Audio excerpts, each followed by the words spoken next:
வாழ்க வளமுடன்! பேராசிரியர் டாக்டர் துரை லோகநாதனின் வினாவிடை சிறுகதைகளாம் தத்துவச் சிறுகதைகளாம் அமுதச்சுடர் சேனலின் சார்பான பணிவான வணக்கங்கள்.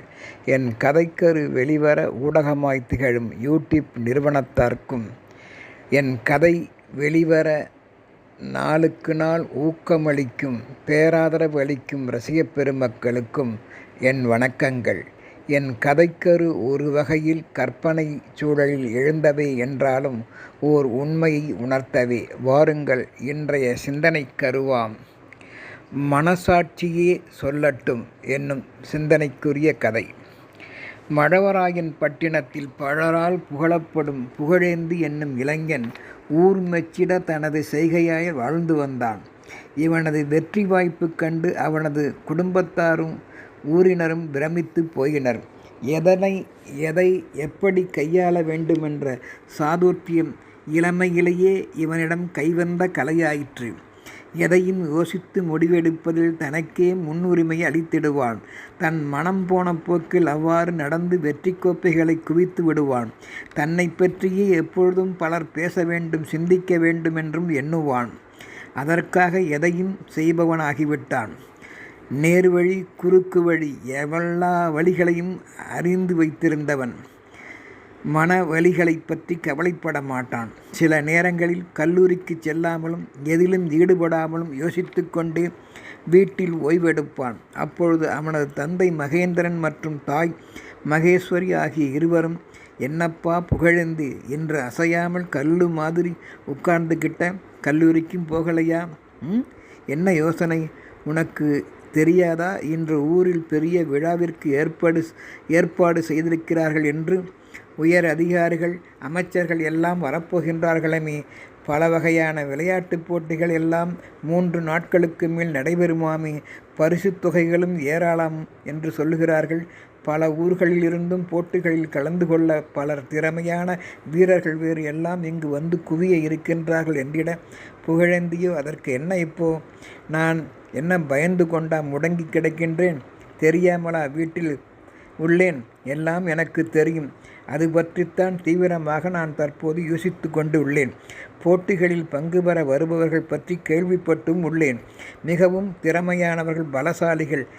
அவர்கள் செல்லும் இடங்களிலெல்லாம் வெற்றிக்கனிகளை பறிப்பவர்களாம். அதையும் நான் அறிவேன். நாளை மறுநாள்தான் போட்டிகள் நடைபெறும். வருபவர்களை உள்ளூர்காரன் என்ற முறையிலும், முதன்மை இந்த ஊரின் விளையாட்டுக்காரன் என்ற முறையிலும் நான் தான் அவர்களை வரவேற்க வேண்டும், வரவேற்பும் அளிப்பேன். அது பற்றித்தான் யோசனையில் ஆழ்ந்துள்ளேன் என்றிட, பெற்றோர்கள் மெய்மறந்து போனார்கள் தன் மகனின் யோசனையை அறிந்து. அன்று இரவு தனது திறமையை பற்றி முழுமையாக எண்ணினான்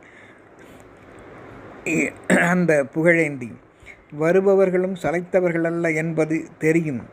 இந்த விளையாட்டுப் போட்டியை சரியாக மதிப்பிட்டு தீர்ப்பு அளிக்கக்கூடியவர்கள் நம் ஊர் பயிற்சியாளர்களா அல்லது வேறு மாவட்ட அளவில் இருந்து வந்து கணிப்பவர்களா என்று அது பற்றி விளங்கிடாமல் குழம்பி போயிருந்தான். அப்பொழுது அவ்வாறு அவனது நிலையறிந்த தாய் மகேஸ்வரி உறங்கிடாமல் வெகுநேரம் விழித்து கொண்டிருப்பவனை பார்த்து, போட்டிகள் 3 மற்றும் 4 நாட்கள் தொடர்ந்து நடக்கும் போல் உள்ளதையப்பா. நம் ஊர் பெருமை உன் கையில்தான் உள்ளது. இந்தா போன்விட்டா, தோ ஆப்பிளெல்லாம் இருக்கிறது. சாப்பிட்டு விட்டு குடித்து விட்டு நிம்மதியாய் உறங்கு. நம்பிக்கையை மட்டும் இழந்து விடாதே. குட் நைட் என்று சொல்லிவிட்டு சென்று விட்டாள் தாய். அம்மா வேறு இவ்வளவு நம்பிக்கை என் மீது வைத்துள்ளார்களே, ஊராரும் அப்படியே எதிர்பார்ப்பார்களே. வெற்றியும் தோல்வியும் வீரனுக்கு அழகு என்றாலும் தோல்வி மட்டும் எப்பொழுதும் என்னை தழுவிவிடக்கூடாதே. முதலில் வேறு மாவட்ட போட்டி பயிற்சியாளர்களை நாம் காண வேண்டும். அவர்களை அறிந்து கொள்ள வேண்டும். என்னை பற்றி அறிமுகம் செய்து கொள்ள வேண்டும். உள்ளூர் பயிற்சி கண்காணிப்பாளர்கள் என்றால் பார்க்க வேண்டிய தேவையே இல்லை. வெளி மாவட்டத்து கண்காணிப்பாளர்கள் என்றால் என் திறமைகளையும் நான் பெற்றுள்ள பல பரிசு கோப்பைகளையும் பற்றி அவர்கள் முன்கூட்டியே தெரிந்து கட்டாயம் அறிந்து வைத்திருக்க வேண்டும். அப்பொழுதுதான் என்னை பற்றி அறிந்து முழு கவனமும் என் மீதும் செலுத்தி சரியாக மதிப்பிடுவார்கள். என்ன செய்யலாம்? யாரை வைத்து எல்லாம் சரி செய்வது எப்பொழுதும் போல் என்று யோசித்து கொண்டிருந்த புகழேந்திக்கு மறுநாள் விடையாக மகேந்திரன் தன் மகனிடத்து வெளியூர் கண்காணிப்பாளர்கள்தான் மதிப்பிட வருகின்றார்கள் என்ற தகவலை தெரிவிக்க புகழேந்தியோ திகைத்து போய்விட்டான். காரணம், நம்மை அறிந்தவர்கள் எல்லாம் சரி செய்வார்கள், இவர்களை எப்படி சரி கட்டுவது? காரணம் அவனுக்கு மட்டும்தான் புரியும், அவனது சுய செயல்பாடுகளால். சொல்லியபடி போட்டி நாளன்று வெளியூர் விளையாட்டு வீரர்களை வரவேற்று உள்ளூர் விளையாட்டுக்காரன் என்ற முறையில் அறிமுகம் செய்து கொண்டான். ஏற்கனவே மழவராயற்பட்டினத்து மாபெரும் வீரன் புகழேந்தியை பற்றி வெளியூர்க்காரர்களும் கேள்விப்பட்டிருந்தபடியால் வெளியாட்டக்காரர்களும் இவனை கட்டித்தழுவி கைகுலுக்கி அன்பினை பரிமாறிக்கொண்டனர். நட்பு அடிப்படையில். போட்டி வேறு நட்பு வேறு அல்லவா என்ற உயர்கருத்தின் அடிப்படையில் தான் யதார்த்தமாய் பழகினர். வெளியாட்டக்காரர்களோ புகழேந்தியை பார்த்திடாத நிலையில் அவனை பற்றி பலவாறு அவனது புஜபலத்தையும் திறமையும் பற்றி அதிகமாக கற்பனை செய்து வைத்திருந்தனர். ஆனால் நேரில் புகழேந்தியை கண்டபோது எல்லாம் புஷ் என்று ஆகிவிட்டது அவர்களுக்கு. அவர்களுடைய பயம் அகன்றுவிட்டது, நம்பிக்கையும் பிறந்துவிட்டது. காரணம், புகழேந்தியோ மிகவும் பார்ப்பதற்கு எளிமையாக சற்று வளைந்து நெளிந்த உடலுடன் ஊதிவிட்டால் உடன் பிறக்கும் பஞ்சு போன்ற மென்மையுடையவனாய் காணப்பட்டான். மெல்லிய உடல்வாகு வேறு. அதனால் வெளியாட்டக்காரர்களோ கவலையை விடாமச்சி, ஒரே தட்டி தூக்கி விடலாம் இந்த எலிக்குஞ்சியை என்று ஒருவருக்கொருவர் மௌனமாய் பேசிக்கொண்டதை தந்திரக்கார புகழேந்தி அறிந்து கொண்டான். தனது முகத்தை மட்டும் வெளிப்பார்வையில் செலுத்தியபடியே அந்த இடத்தில். மாலை சரியாக 6:30 மணிக்கு 3 நாட்களும் தனித்தனி போட்டிகள் தொடங்கும். தனியாகவும் குழுவாகவும் உள்ளூர் வெளியூர் என்று. வெளியூர் ஆட்கள் யாவரும் தெற்கு போன்ற உடல் உடையவர்களாக காணப்பட்டார்கள். புகழேந்தியை தவிர அவனின் கூட்டாளிகளும் ஓரளவு பருமனுடன் காணப்பட்டார்கள். புகழேந்தியோ முருங்கை போத்து போல தோற்றமளித்தான் அவர்களின் கண்காணிப்பிற்கு. அவ்வாறே விளையாட்டுக்காரர்களின் தோற்றத்தையும் பலத்தையும் மழவராயன் பட்டினத்து வாசிகளும் வெளியூர் ஆட்களும் போட்டியை காண வந்திருந்தபோது பலவாறு யோசித்தனர், சிந்தித்தனர். நேரில் யாவரையும் கண்டு ஒப்பிட்டு பார்த்தபோது ஏளனமாய் எண்ணியவர்கள் முடிவை முன்கூட்டியே தீர்மானித்தும் விட்டனர். இம்முறை வெற்றி வெளியூர் மாவட்டத்திற்கே என்றும் தெரிந்து கொண்டனர். புகழேந்திக்கும் உள்மனதில் அதே முடிவுதான்.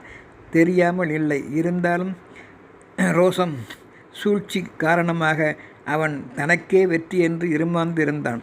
தமது தந்திரச் செயலை வைத்து எப்பொழுதும் போல் களம் இறங்கி போட்டியில் பங்கு ஏற்று அவர்களை ஓட ஓட விரட்ட வேண்டுமென்றும் தீர்மானித்து விட்டான்.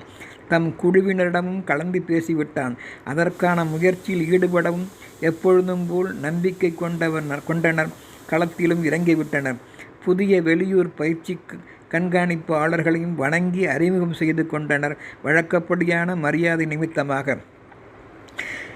விளையாட்டு தொடங்கும் ஒவ்வொரு நாளும் வீரர்களை உள்ளூர்காரன் என்ற முறையில் அழைத்து தனது வீட்டில் தேநீர் விருந்து அளித்து உள்ளம் மகிழ்ந்து கொண்டவனுக்கு அவன் எண்ணியவாறே யாவும் ஈடேறி நடந்திட ஒவ்வொரு நாளும் ஒவ்வொரு பாயிண்ட் அதிகமான அடிப்படையில் வெற்றி வாய்ப்பு புகழேந்தி குழுவினருக்கே சேர்ந்தது.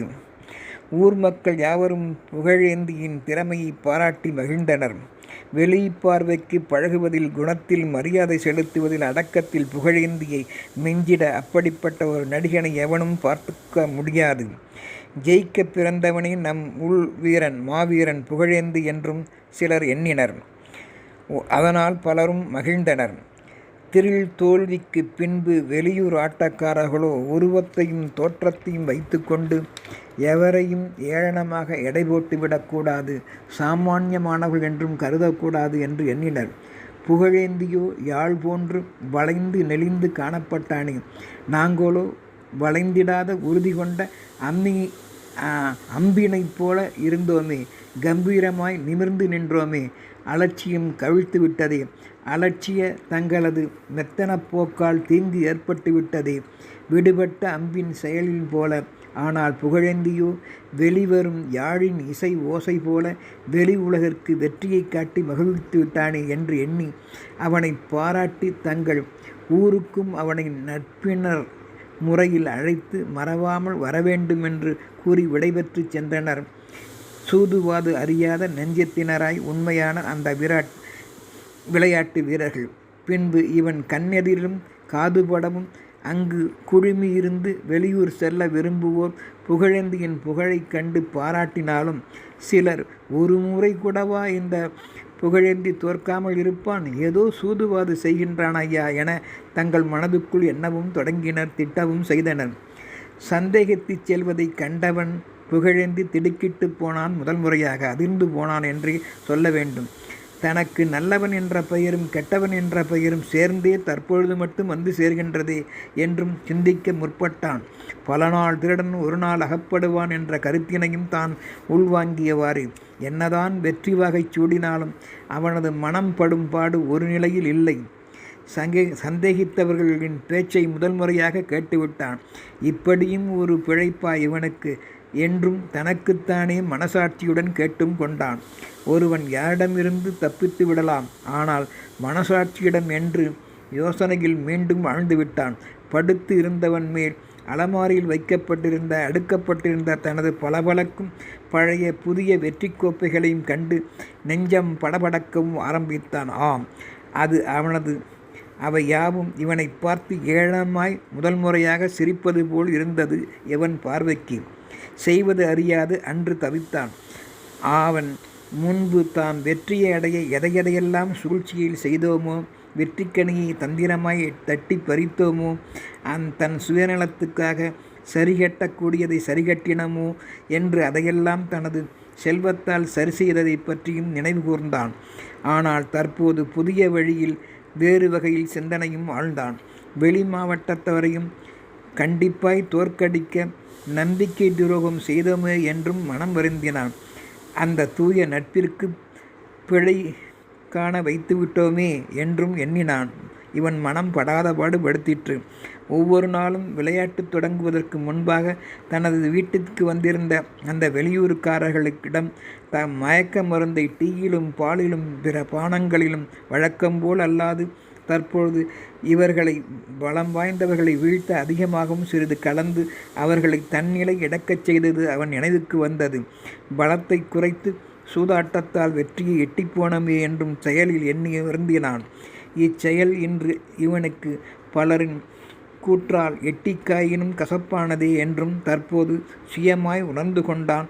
மனசாட்சியின் வழியே பல பெரியவர்களின் உபதேசங்களை கற்ற அவனது தாய் மகேஸ்வரி தூய நெஞ்சுடன் அடிக்கடி உபதேசிக்கும் பிறரை நேர்மையாக வெல்லும் விதம் பற்றி சொன்னது நினைவுக்கு வந்தது அவனுக்கு. ஆம், கருமியை தானத்தாலும் பொய் சொல்பவனை மெய்யாம் உண்மையாலும் கொடுஞ்செயல் உடையவனை பொறுமையாலும் அயோக்கியனை யோக்கியத்தன்மையாலும் வெல்ல வேண்டுமென்ற கூற்று நினைவுக்கு வர அப்பொழுது தாம் செய்து வந்த கொடுஞ்செயலாம் வஞ்சகத்தன்மையை நினைத்து தாய் தந்தையரையும் மற்றவர்களையும் முகம் கொண்டு பார்க்கவும் முடியாமல் துடிதுடித்து போனான் இளைஞன். அப்பொழுது வெற்றி களிப்பு என்பது அவனிடம் சுத்தமாக இல்லை என்பதையும் எண்ணலாம்.